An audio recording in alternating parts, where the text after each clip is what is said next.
What up, guys? Mr. Downtown Melo, and you're listening to the Entertainment Report on iHeartRadio, live from Dubai for Monday, December 17th, 2018, delivering some major stories and trends going on in the world of entertainment and beyond. You can follow the show on Facebook, Twitter, or Instagram, facebook.com/The Entertainment Report with Ray Melo, that's RAYMELO, on Twitter at The Enter Report, or on Instagram at The Entertainment Report. You can listen to the show anytime you want on iHeartRadio. Just go to iHeart.com or your iHeart phone app, search for The Entertainment Report, and it'll take you to the page. I hope everyone had a fantastic weekend. The Women Film Critics Circle has declared The Favorite the best film about women released in 2018. It stars Olivia Colman, was also honored as Best Actress and Best Comedic Actress. The cast also includes Emma Stone and Rachel Weisz. Elsie Fisher, 15, was named Best Young Actress for her performance in 8th Grade, which was deemed the year's best family film. Widows earned the accolade for Best Ensemble. It stars Viola Davis, Michelle Rodriguez, Jackie Weaver, and Elizabeth Debicki. Weaver won the Worst Screen Mom of the Year award, and Davis was recognized with a special mention for her acting and activism. Ellen Burstyn won the group's Lifetime Achievement Award. Black Panther earned the prize for Best Female Action Heroes and Best Equality of the Sexes.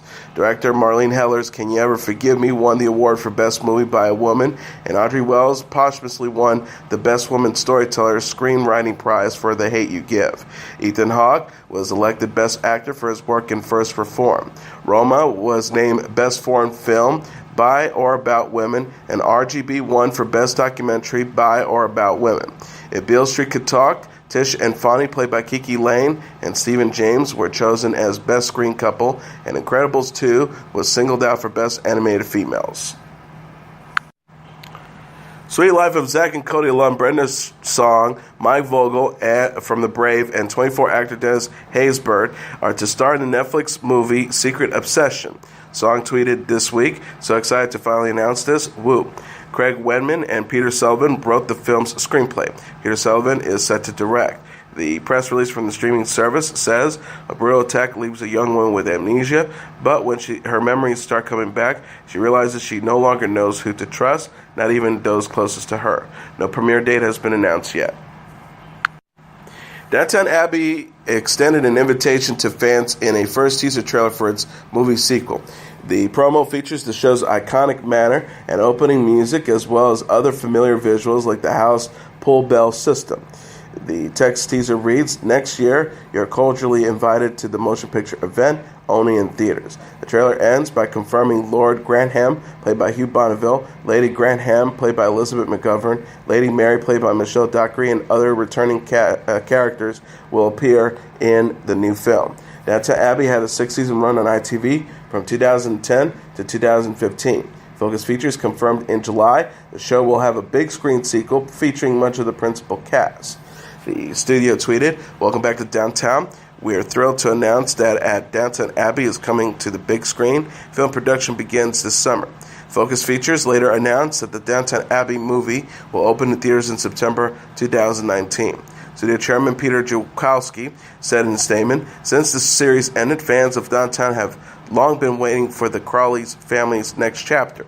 He also added, "We're thrilled to join this incredible group of filmmakers and actors and craftspeople led by Julian Fellows and Garth Neame in bringing the world of Downtown to the big screen next September." Jordan Peele has released on Twitter a new poster for his upcoming horror film titled Us. The poster, uploaded on Thursday, features two hands gripping a golden knife. The right hand is wearing a leather glove, while the person holding the knife is wearing a red outfit. Peele captioned the image, "Watch yourself." Peele is writing, directing, and producing Us, his next thriller, following the release of 2017's Get Out. Us is set to arrive in theaters on March 15th, 2019. Kristen Bell shared a photo on her Instagram story showing the actress posing with cast and crew from the upcoming revival of Veronica Mars. Bell, who starred as a titular detective in Hulu's revival of the UPN CW series, shared a photo on her Instagram story showing her standing outdoors with Ryan Hansen, who plays Dick Casablancas, Piercy Dags III, who plays Wallace Fennell, cinematographer Joaquin Cedillo, Jason Doring, who plays Logan Eccles, and series newcomer Kirby Howell Baptiste, who plays a club owner named Nicole. Howell Baptiste previously appeared alongside Bell on NBC's The Good Place. The revival of Veronica Mars is expected to premiere on Hulu in 2019. Sean Lennon sang backup vocals and played guitar during Miley Cyrus's performance of his late father John's holiday song, Happy Christmas, War is Over on Saturday Night Live. Cyrus and a collaborator, Mark Ronson, were the show's musical guests. SNL cast member Pete Davidson introduced Cyrus and Ronson before the song started, and Cyrus mentioned Lennon's name at the end of the performance. Davidson, who has been candid about his borderline personality disorder diagnosis, did not appear in any of the episode's live sketches after he made headlines for posting a disturbing message, then deleting his social media account. Davidson wrote on an Instagram post that's now been deleted, "I'm doing my best to stay here for you, but I actually don't know how much longer I can last. All I've ever tried to do was help people. Just remember I told you so." Deadline.com said the New York Police Department conducted a welfare check to make sure Davidson was okay. Davidson's ex-girlfriend, Ariana Grande, and actor John Cryer both reached out to offer their support. TMZ said Grande went to the Manhattan building where SNL is taped and tweeted, "I'm downstairs and I'm not going anywhere if you need anyone or anything. I know you have everyone you need, and that's not me, but I'm here too." Cryer tweeted, "I'm here and Pete Davidson is at SNL and accounted for. We are thinking of you, Pete. You are loved, and just a heads up, when you finally turn on your cell phone, it's going to be apeshit for a little while." Earlier this month, Grande asked her fans to stop bullying Davidson online. Davidson had written in his own defense, "No matter how hard the interest or anyone tries to make me kill myself, I won't. I'm upset. I even have to say this." President Donald Trump took to Twitter to slam Saturday Night Live as being part of a, quote, Democrat spin machine Sunday. Trump tweeted, "A real scandal is the one-side coverage hour by hour of networks like NBC and Democrat spin machines like Saturday Night Live. It is all nothing less than unfair news coverage and damn commercials. Should be tested in courts. Can it be legal? Only the fame and belittle collusion." The show had hours earlier parodied the alternative reality holiday classic It's a Wonderful Life, imagining how much happier the people in Trump's world would be had Trump had not been elected president in 2016. Kenan Thompson played Clarence the Angel in the 9-minute black and white segment, which also featured Alec Baldwin as Trump, Matt Damon as Brett Kavanaugh, Kay McKinnon as Kellyanne Conway, Ben Stiller as Michael Cohen, Robert De Niro as Robert Mueller, Cicely Strong as Melania Trump, and Addie Bryant as Sarah Sanders. Heidi Gardner played Trump's fictional future wife, Hernia. NBC released this weekend a 40-second teaser trailer for Thursday's timeless television movie. Saturday's preview is captioned, "Lucy, Wyatt, and the rest of the Time team are back to save Rufus and history itself when Timeless returns for its final adventure." Starring Abigail Spencer as Lucy, Matt Lanter as Wyatt, and Malcolm Barrett as Rufus, the movie will cap the sci-fi show's 2-season run on the network. Timeless debuted in 2016 and followed the fictional lifeboat crew of time travelers whose adventures highlight history's unsung heroes, particular women and people of color. Various episodes have explored World War II, Watergate, the assassination of President Abraham Lincoln, the French and Indian War, organized crime, and the Apollo 11 space mission. NBC announced in May it had canceled the series, but in July, the network said it was planning a 2-hour television event to tie up loose ends. It was previously canceled after its first season due to low ratings. Fan support led to the show being revived both times. The voice coaches Jennifer Hudson and Kelly Clarkson are to perform on Tuesday's season 15 finale of the singing competition series NBC announced. Also scheduled to take the stage are John Legend, Dierks Bentley, Halsey, Marshmello, and Bastille, Panic at the Disco, and Bryn Cartelli. The top 4 finalists are to compete for the last time on Monday, and the winner will be revealed on Tuesday's live telecast. Legend will be a coach on the show when it returns for its next edition in the spring. He will join Clarkson, Adam Levine, and Blake Shelton as mentors. Carson Daly will be back as the host. Former Revenge co-stars Emily VanCamp and Josh Bowman exchanged wedding vows in the Bahamas this weekend. The news was reported by People.com and UsMagazine.com Saturday. VanCamp and Bowman got engaged in May 2017 after about 5 years of dating. Their TV show ran on ABC from 2011 to 2015. Nicole Snooki Polizzi is pregnant with the baby boy. The 31-year-old television personality announced the news in a YouTube video Thursday with the help of son Lorenzo. Polizzi is already parents to 6-year-old Lorenzo and 4-year-old daughter Giovanna with husband Johnny Lavalle. She announced the sex of her unborn third child at a party with family and friends. Polizzi told fans in her post, "Thank you for all your support. We're so excited. Today is a special day because it's our reveal party." She says, "I decided that Lorenzo is going to hit the baseball, and the baseball is going to come out with that powder. It's going to be blue or pink." The video shows Lavalle practicing swings with Lorenzo before tossing the baseball to his son. The 6-year-old swung and hit the ball, sending blue powder flying out. Polizzi and her loved ones exclaimed, "It's a boy." The Jersey Shore star announced her pregnancy during her family's Thanksgiving vacation in November. She captioned a photo of Lorenzo and Giovanna holding a sonogram. "What I'm thankful for this Thanksgiving, #family." Polizzi came to fame on the MTV series Jersey Shore and returned this year in the sequel Jersey Shore Family Vacation. The show was renewed for a third season this month.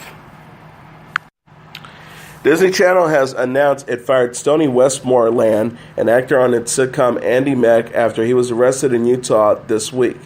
KSL.com reported Westmoreland, 48, allegedly tried to arrange a sexual encounter with the person he met through an online dating app and believed was 13 years old.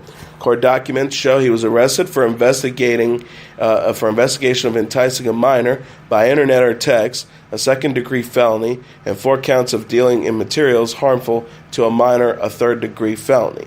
A Disney Channel representative said in a statement Friday, Stoney Westmoreland, an actor working on the series Andi Mack, was arrested in Salt Lake City today. Given the nature of the charges and our responsibility for the welfare of employed minors, we have released him from his recurring role, and he will not be returning to work on the series, which wraps production on its 3rd season next week. Andi Mack films in the city where Westmoreland was arrested. Created by Terry Minsky, the show stars Peyton Elizabeth Lee as a 13-year-old middle school student. Westmoreland played Henry Ham Mack, the title character's grandfather, on the comedy, Deadline.com says. Westmoreland's other credits include Scandal, Breaking Bad, Better Call Saul, and NCIS. Rapper Offset appeared on stage at Cardi B's concert in Los Angeles on Saturday and begged his estranged wife to take him back. Offset told Cardi B after 3 boxes spelled out "Take Me Back Cardi" were brought on stage, People.com reported, "In front of the world, I love you." Cardi B's response was not captured by her microphone, but Offset left the stage after they had a brief discussion. UsMagazine.com said Cardi B posted an Instagram video after some of her supporters criticized Offset, the father of her infant daughter Culture, for his actions. She says, "Violating my baby father isn't going to make me feel any better because at the end of the day, that's still family. Unfortunately, we're going through things, and it's not private. It became public, and I just want things to die down. I just need time so we can see eye to eye. I can't predict the future. I don't know. I don't need people coming at my baby father and shit. That doesn't make me feel any better. And I just want to say thank you, everybody. Respect my wishes." Cardi B announced earlier this month that she had split from Offset, her husband of more than 14 months. Ocean to Ocean, a song featured on the Aquaman soundtrack, includes music and lyrics from Toto's 1980s anthem, Africa. The uptempo rap and dance song by Pitbull featuring Rhea has garnered nearly 1 million hits since it was posted on YouTube Thursday against the backdrop of a poster from the movie. The 2.5-minute song is captured #Aquaman, #Africa, #Pitbull. The film stars Jason Momoa as the titular superhero and is set for release on December 21st. Pitbull was honored with a hand and footprint and shrine ceremony in Hollywood on Friday. Meek Mill's Championship tops the U.S. album charts at number 1. Coming in number 2 on the Billboard 200 roster dated Saturday is Lil Baby's Street Gossip, followed by 6ix9ine's Dummy Boy at number 3, and 1975's A Brief Inquiry into Online Relationships, and Michael Bublé's Christmas at number 5. Right at the top tier are Ski Mask, The Slump Gods, Stokely at number 6, the soundtrack to the movie A Star Is Born number 7, Travis Scott's Astroworld at number 8, the soundtrack for the film Bohemian Rhapsody number 9, and Pentatonix with Christmas Is Here at number 10. The animated adventure Spider-Man Into the Spider-Verse is the number 1 movie in North America, earning $35.4 million in receipts this weekend. Box office Mojo.com announced Sunday. Coming in at number 2 is The Mule with $17.2 million, followed by Dr. Seuss The Grinch at number 3 with $11.6 million. Ralph Breaks the Internet at number 4 with $9.6 million, and Mortal Engines at number 5 with $7.5 million. Rounding out the top tier are Creed 2 at number 6 with $5.4 million, Bohemian Rhapsody at number 7 with $4.1 million, Instinct Family at number 8 with $3.7 million, Fantastic Beasts, The Crimes of Grindelwald number 9 with $3.7 million, and Green Book at number 10 with $2.8 million. And now let's take a look at what happened on this date in entertainment history. On this date in 1991, a federal court puts its stamp on hip-hop. Gilbert O'Sullivan, an Irishman whose favorite bow haircuts, suspenders, and pants that ended at the knees, is mainly remembered as the one-hit wonder behind the melancholy early 1970s hit Alone Again Naturally. But on December 17, 1991, he earned a larger place in music history when the United States Federal Court of the Southern District of New York ruled in favor of Sullivan's favor as plaintiff in the Grand Upright Music Limited versus Warner Brothers, the landmark copyright infringement case that established the legal principles governing music sampling. A pop star who seemed to have little borrowed his look from the Little Rascals, his sound from Paul McCartney, and his stage name from the authors of the Mickadoo might seem an unlikely champion of artistic originality. Yet, by arguing for his right to control and profit from the use of his 1971 recording as the musical underpinning of rapper Biz Marquis's 1991 song Alone Again, Gilbert O'Sullivan ended up securing those same rights for such true pioneers as James Brown and George Clinton, whose music was and still is of foundational importance to the development of hip-hop. Like the performer himself, Biz Marquis's Alone Again was warm-hearted, self-deprecating, and extremely likable. But that was never an issue in the lawsuit Gilbert O'Sullivan filed through Grand Upright Music Limited against Marquis, Marquis' production company, and Marquis' record label. At issue was whether Marquis was required to seek permission to sample a portion of Alone Again Naturally in his own, otherwise original recording. The core of his and Warner Brothers Records' defense was that unlicensed sampling was common and standard in the hip-hop industry. But federal judge Kevin Duffy rejected that argument, noting that, quote, the defendants would have this court believe that stealing is rampant in the music business, and for that reason, their conduct here should be excused. In fact, unlicensing sampling was common and standard in the hip-hop industry until up to the decision rendered on this date in 1991. In the wake of the Grand Upright Music Limited versus Warner Brothers, hip-hop artists and other wishings to use samples of copyright recordings in their work had to begin securing permission before the fact, often paying a great deal of money for the right to do so. Reissues of Biz Marquis's album, I Need a Haircut, no longer includes Alone Again in their track listings. His follow-up album, All Samples Clear, in 1993, was true to its title, however, and it's still available in its entirety.